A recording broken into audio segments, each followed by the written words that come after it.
So this can be a common occurrence on Windows 10, and in this tutorial I hope to show you guys how to resolve this issue.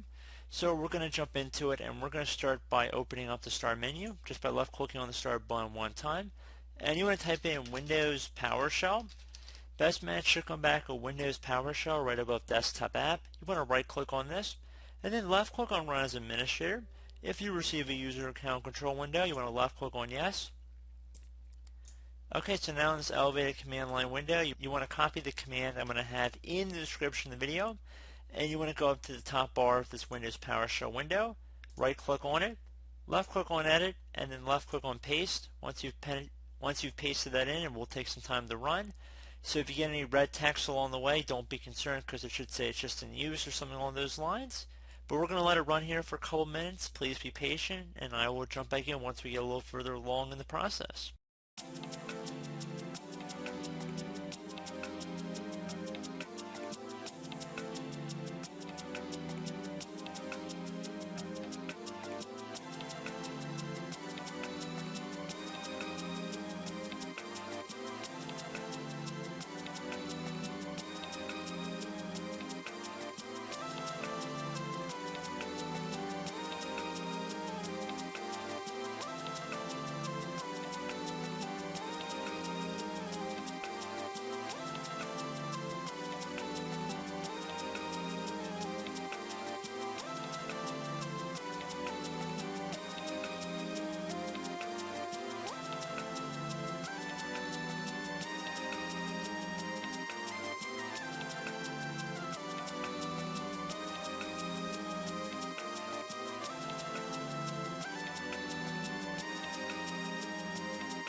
Okay guys, so once you get back to a screen that just says System32 of a blinking cursor, you can close out of here.